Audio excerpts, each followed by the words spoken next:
Alright people, so we are going to be making the easiest meatloaf ever. Now I have never made meatloaf, and here it says to use 1.5 pounds of ground beef. Now I don't need to make that much, I'm using 500 grams.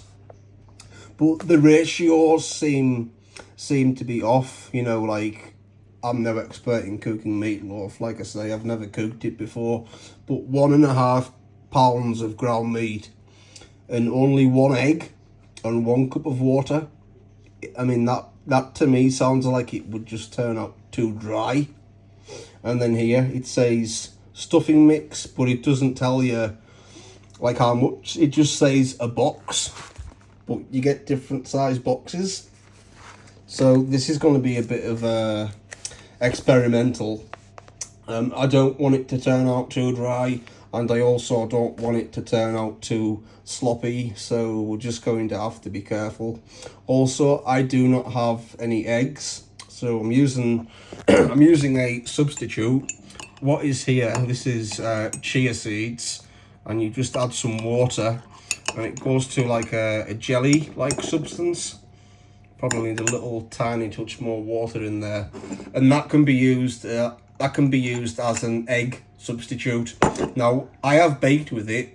I have baked things with it, you know, like banana bread, and it turns out okay. I have never cooked with it, so I'm not sure how it's going to turn out, but let's have some high hopes. And as for you know, 1 cup of water to 1.5 pounds of ground beef. Like I say, I'm using 500 grams, so I don't know how much I'm going to add.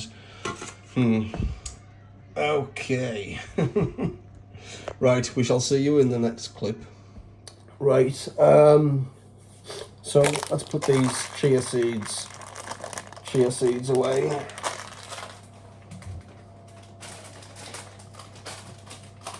And I need to, right, we need to okay, we need to get the minced beef the minced beef open.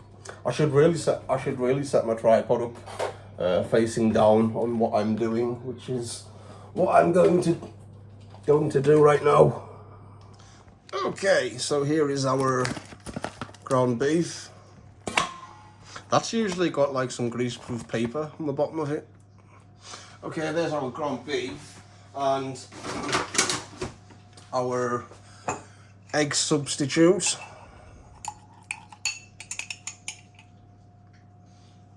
One.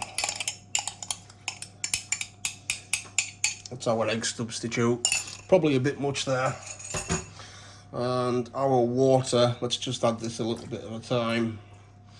And then I'm guessing the majority of the flavour comes from the stuffing mix, because it doesn't say to use salt or pepper. Okay, now it says to mix it together. I'm going to put some gloves on to do this, because I am not sticking my bare hands in there. Okay, I'm going to put this on pause until I've got this mixed together. Okay, so we've got it all mixed together. Now it says to bake it for 45 minutes, but because we are using a lot less meat, I'm going to do it for around 30 to 35 minutes. I have greased up this loaf tray, so now I'm just going to put it into the tray, and I'm going to pause the camera until I've got all of the meat into here. Okay, now into the oven for, let's say, 30 minutes. Hopefully that won't burn or be undercooked. Okay, so this is 30 minutes. It does look done on the top, maybe a little overdone, but I don't know what it's like in the middle. So I'm I'm going to cut apart from the middle out, and then see if it's cooked through. Okay.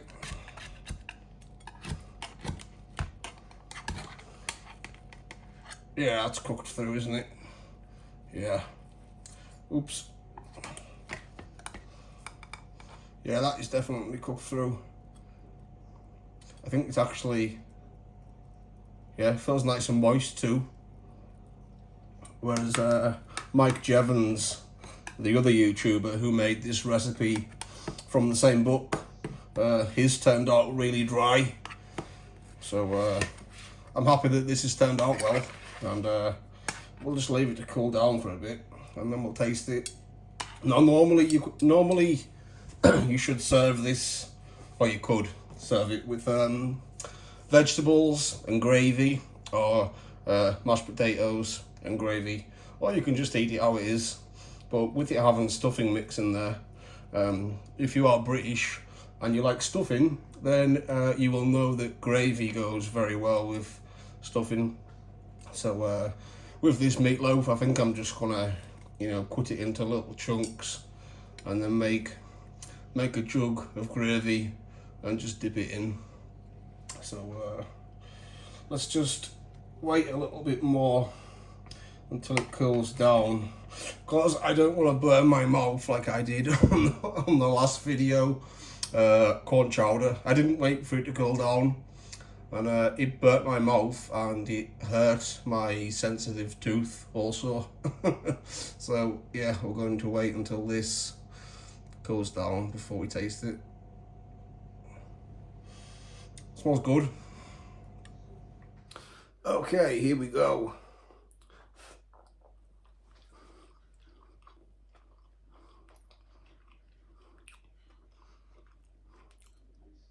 Okay. It kind of just tastes like stuffing.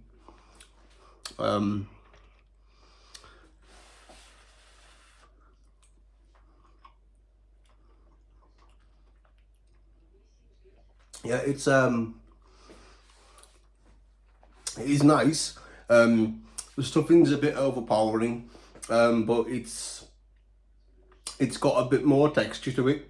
It's like stuffing with a bit more texture. Not as much texture as you would think with 500 grams of minced beef and a small loaf tin. But there is some texture there. It's not just like eating. It's not just like eating. I'm almost saying pastry. What is it? Stuffing. It's not just like eating stuffing on its own. There's a bit of a meaty texture there. But yeah, it would go better with mashed potatoes, vegetables, and gravy, and possibly some salt and pepper in the mix as well before you put it in the loaf tray before you cook it.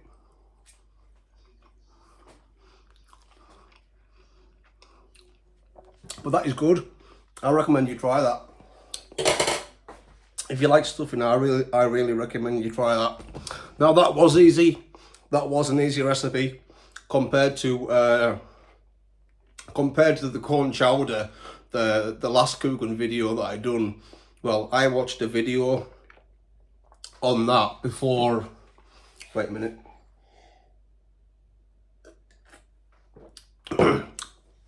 I watched a video on it before I cooked it, and I thought to myself, that looks easy. It's not many ingredients. It seems easy, but it was not easy. It's like heat up this, remove that, cook this, put this to one side, heat up this, then add that, add these to there, take them back out, add it back again, take it out, put it on, like, I was pulling my hair out. Not literally, but you get the expression, you know what I mean? This was very, very, very easy.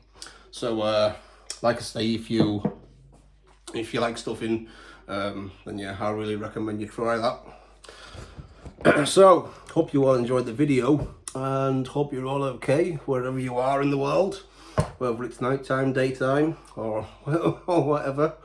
And we shall see you in the next video. So peace out, everybody, and take care. Oh, pardon, pardon me. that was bad timing. Peace.